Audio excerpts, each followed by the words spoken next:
The story of a piece of wood does not end when the tree falls. In many ways, that is simply where the second chapter begins. Welcome to a journey through the transformative world of wood sculpture and furniture restoration, a realm where dusty relics are reborn and raw logs are coaxed into breathtaking art. Over the next several minutes, we will explore how these projects provide more than just home decor inspiration. They offer a profound connection to nature and a masterclass in the beauty of persistence. Whether you are a seasoned woodworker or someone who simply appreciates the warmth of a well-crafted chair, there is something deeply resonant about watching the grain of a forgotten timber come back to life under the steady hand of a craftsman.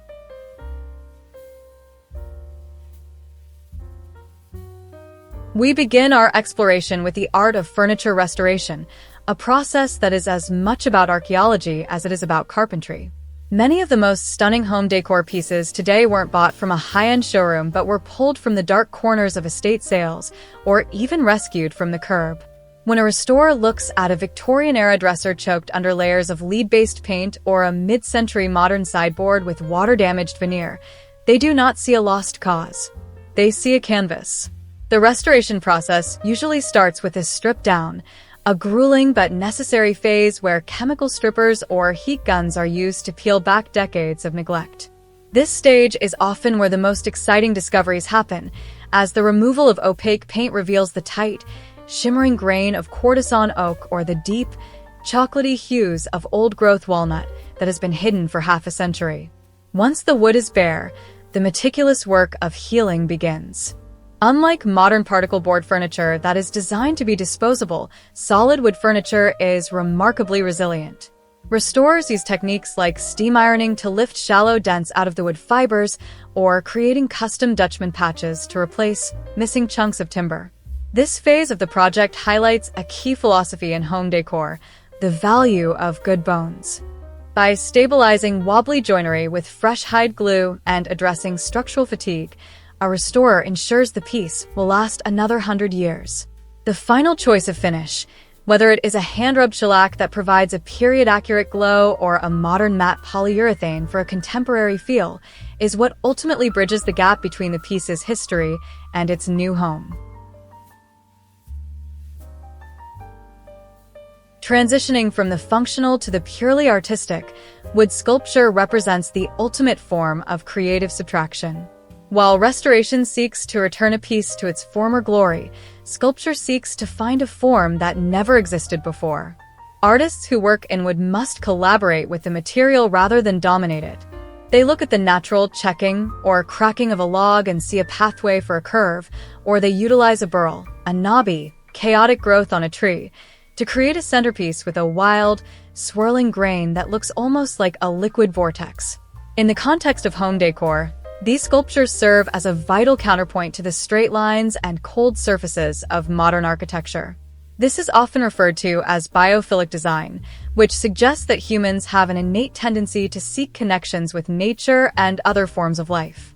Placing a hand-carved, organic wood sculpture in a room can lower stress levels and provide a sense of groundedness that synthetic materials simply cannot replicate.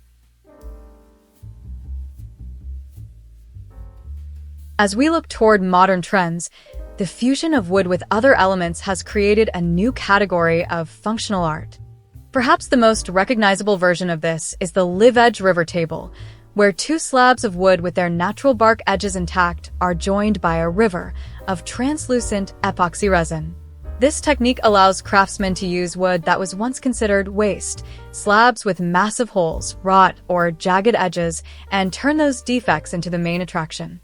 By suspended these organic shapes in deep blues, emerald greens, or even clear resins, the artist creates a piece that feels like a cross-section of the earth itself. Another fascinating modern technique is shosugi-ban, an ancient Japanese method of charring wood with fire to preserve it. The resulting silver-black, alligator skin texture provides a sophisticated, moody aesthetic that has become a favorite for accent walls and high-end cabinetry.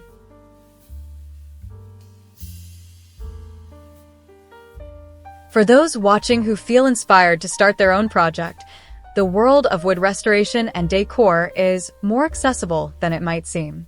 You do not need a warehouse full of industrial machinery to make an impact on your living space. Small-scale projects, such as refinishing a set of vintage wooden bowls or carving a simple decorative spoon, can serve as an entry point into the craft. The key is to start with high-quality natural oils like linseed or tung oil, which are forgiving to work with, and enhance the wood's natural beauty without the plastic-like look of cheap varnishes. These smaller projects teach you how to read the grain and understand how different species of wood respond to tools, building the confidence needed to eventually tackle a larger furniture flip. Ultimately, the allure of wood sculpture and restoration lies in its honesty. In an age of mass-produced, digital-heavy lives, there is something undeniably real about a material that grew from the earth, weathered the seasons, and now sits in your home as a testament to craftsmanship. Every knot, every scar, and every shimmer in the grain tells a story of survival and renewal. By bringing these pieces into our homes, we aren't just decorating a space, we are curating a collection of natural history and human ingenuity. As you look around your own home, consider what might be hidden beneath a layer of old paint or what beauty might be found in a simple piece of timber, waiting for you to bring it to light.